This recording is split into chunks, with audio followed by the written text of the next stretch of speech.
Curiosities and conspiracy hot takes. I wanted to throw up quick bits. Everybody's got the attention span of a goldfish, right?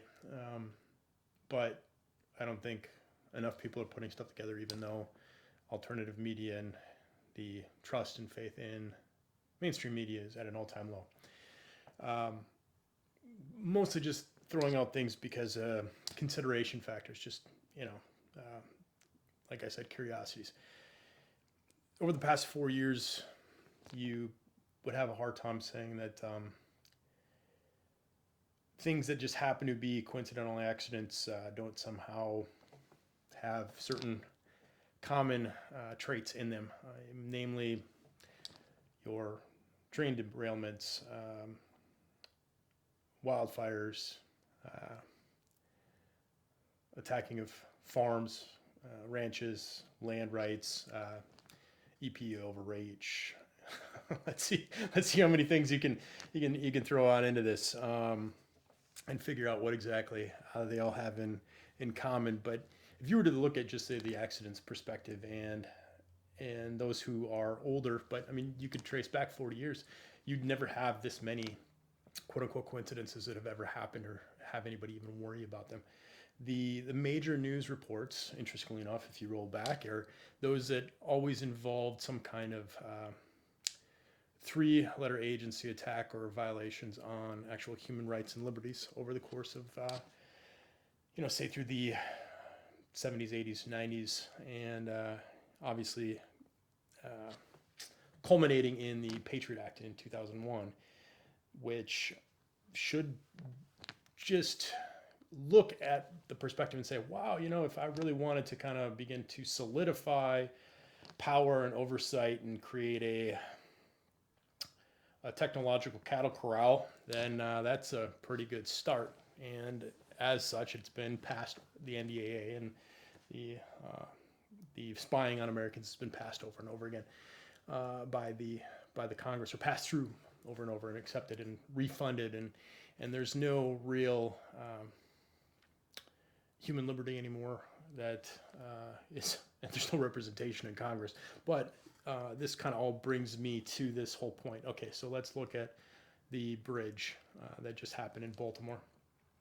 And sure enough, people will come on, oh no, it was an accident, it was an accident. They have a history of collapsing or colliding with things, accidents, and so on. And sure enough, that's probably a possibility. These days, I take everything with a grain of salt, just simply because of the fact that if everything you have to search is on the internet, how difficult it is to have an article put up, post date it, and then have that be your source of truth or your fact that you're referencing. You can see more often than not when people go to reference things, their blog pages anyway. And so you really, it, these days, the information stream is of a delicate balance. But just bearing in mind that we've had other infrastructure accidents, such as train derailments, other bridge collapses, airlines with things falling off, and people will blame things. But when you then seemingly combine in the strategic wildfires that just happened to attack um, homes that map out to certain entities, locations for which people should be moved from, other um, cattle grazers and their lands being attacked, cattle being destroyed, food processing plants being destroyed, other rail infrastructure being destroyed, everything that has to do with any kind of supply chain or food necessities. And then people saying, well, okay, so we're in World War III, we're being attacked by somebody else. But what if it isn't any of that? What if it really is just our own familiar entities, and there's no reason to assume it's not that? And I'd get into that a little bit more, but if you're looking at certain aspects and you're going to line them up, two things just to consider. Major port.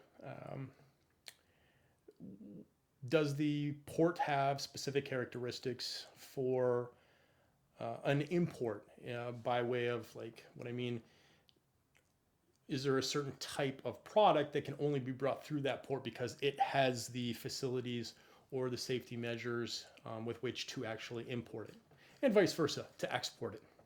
Those are two major considerations, because if you do go look into transportation and shipping, you do have certain ships, certain facilities that have to be developed, maintained, built in order to do it. Natural gas is one. You'll notice natural gas shipping is an entirely different ship than what you'd see for just cargo with the rail cars on it. And so two quick things that I noticed over the last few days was the fact that, okay, it's the number one coal export to Europe. And it also is one of the major car importers. 3% of all foreign cars come through that port or something like that. And so two things to look at. The EV part. Well, who's building huge EV plants? China and Mexico. Why? To avoid the various tariffs, trade agreements, that kind of thing, because we have NAFTA agreement with Mexico, so everything can come across the border. Well, if you force everybody to have EVs and you take away 3% of the foreign car market, all of a sudden you put a restriction on supply chains. You've already got auto dealers who said they don't really want to stock EVs. Why? Because nobody wants to buy them. So what do? You force them to purchase them as inventory, so it's the only stock they have available. That's just one thought, one consideration. I'll do more into the EV aspect in a different video. The other one, coal going to Europe. So we already have seen the destruction of their natural gas pipeline. So now you have energy and coal going, and it's going to be destroyed.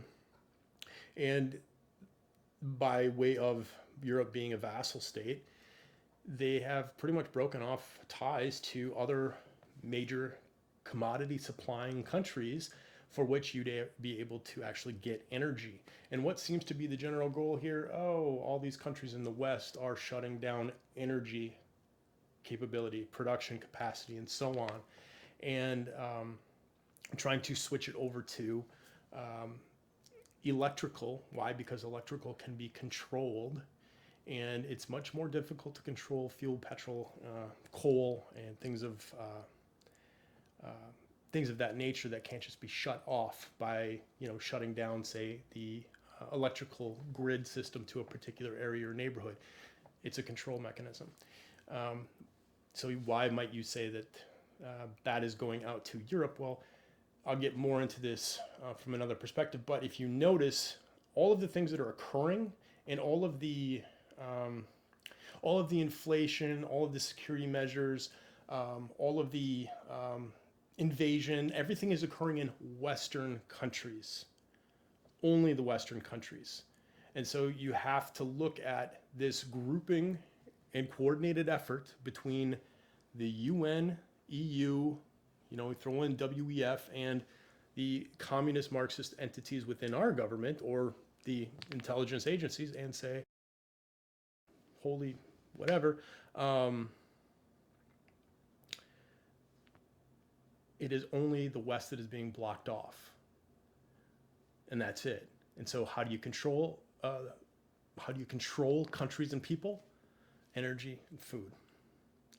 And you can't make the ports too obvious, because bombs, you'd know you're under attack. Accidents, you can get by with it under the guise of being an accident. There's just simply been too many accidents over the past 4 years that had never even been seen over the past 40 years. And maybe the change in hiring practices that everybody's been talking about played into that, but unlikely.